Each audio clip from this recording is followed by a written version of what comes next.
teman-teman, sebelum kita ke langkah pembuatan herbarium, apakah kalian tahu herbarium itu apa, fungsinya untuk apa, dan manfaatnya apa saja? Nah, simak terus ya videonya. Apa itu herbarium? Herbarium adalah koleksi spesimen yang telah diawetkan atau dikeringkan yang biasanya disusun berdasarkan sistem klasifikasi. Nah, fungsinya yaitu untuk membantu identifikasi tumbuhan lainnya yang sekiranya memiliki persamaan ciri-ciri morfologinya. Herbarium ini dibagi menjadi dua, yaitu herbarium kering dan herbarium basah. Nah, pada video kali ini yang akan kami bahas adalah tentang herbarium kering pada divisi Bryophyta. Apa itu herbarium kering? Herbarium kering adalah awetan yang dibuat dengan cara pengeringan, namun tetap terlihat ciri-ciri morfologinya, sehingga masih bisa diamati dan dijadikan perbandingan pada saat determinasi selanjutnya. Manfaat herbarium kering. Yang pertama, sebagai alat peragaan dalam kegiatan pembelajaran. Yang kedua, sebagai media penelitian. Yang ketiga, sebagai alat bantu identifikasi. Yang keempat, dapat digunakan untuk pertukaran herbarium suatu negara. Yang kelima, sebagai bukti adanya keanekaragaman. Dan yang keenam, sebagai spesimen acuan untuk mempublikasi spesimen baru. Kemudian, pengertian dari tumbuhan lumut atau Bryophyta. Tumbuhan lumut atau Bryophyta berasal dari bahasa Yunani, yaitu bryum yang berarti lumut. Lumut merupakan jenis tumbuhan yang tidak mempunyai organ sejati seperti akar, batang, dan daun, sehingga mereka tidak mempunyai pembuluh angkut seperti xilem dan phloem. Mereka menggunakan rizoid atau mirip akar yang digunakan untuk menempel di tanah maupun di media lainnya. Kemudian ada ciri-ciri tumbuhan lumut. Ciri-ciri tumbuhan lumut yaitu yang pertama, habitat tumbuhan lumut biasanya berada di daerah yang lembab seperti hutan, pohon, sumur, hingga tembok dan lain-lain. Yang kedua, dinding selnya terbentuk dari selulosa dan tidak memiliki jaringan yang diperkuat oleh lignin seperti jaringan penguat pada tumbuhan tingkat tinggi.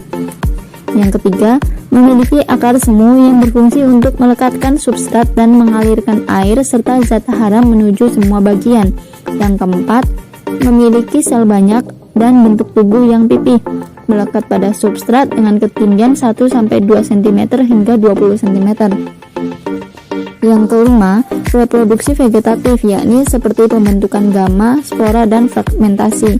Yang keenam, tumbuhan ini mengalami giliran genetik pada fase generatif dan vegetatif atau metagenesis, yang mana generatif lebih lama masa hidupnya dibanding vegetatif. Yang ketujuh, tumbuhan lumut bagian besar menggunakan fase gametofit. Yang kedelapan, yaitu memiliki rizoid dan daun, tetapi belum memiliki akar, batang, dan daun sejati. Dan yang terakhir yaitu tumbuhan lumut tidak memiliki pembuluh angkut, sehingga proses pengangkutan di dalam tubuh menggunakan sel parenkim. Kemudian macam-macam tumbuhan lumut. Yang pertama, lumut daun atau muski.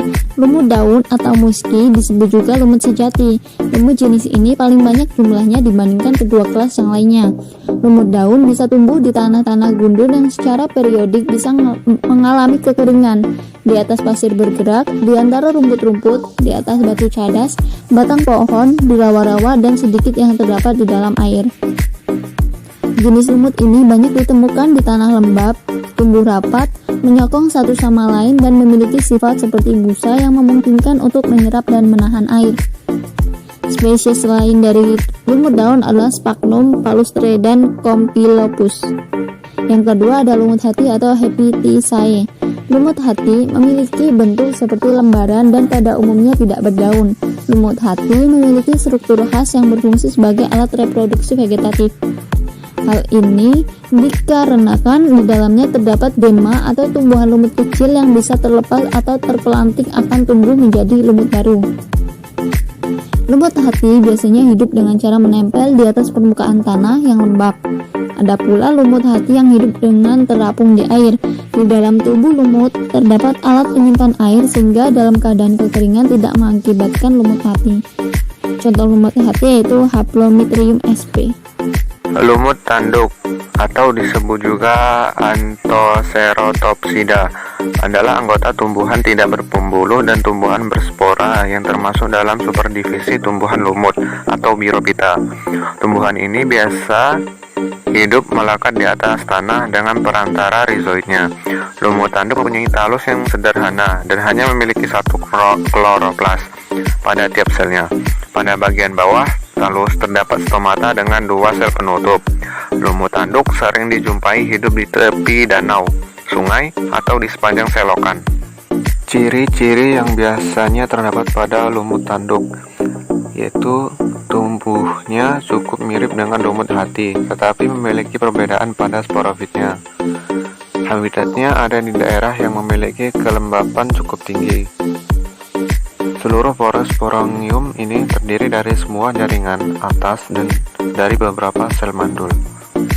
Habitat lumut. Habitat lumut biasanya tumbuh di tempat lembab seperti di dasar hutan, di batang pohon, dinding sumur, tebing, kulit kayu yang lembab, atau permukaan batu bata. Selanjutnya ada alat dan bahan.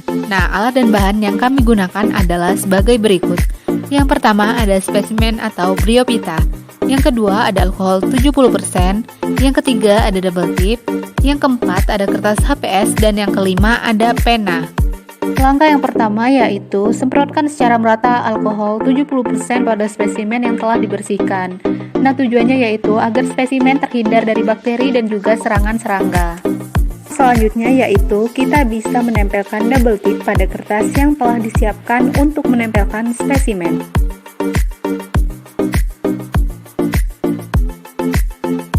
Setelah itu, lepas double tip yang telah ditempelkan pada kertas tersebut agar kita bisa menempelkan spesimennya.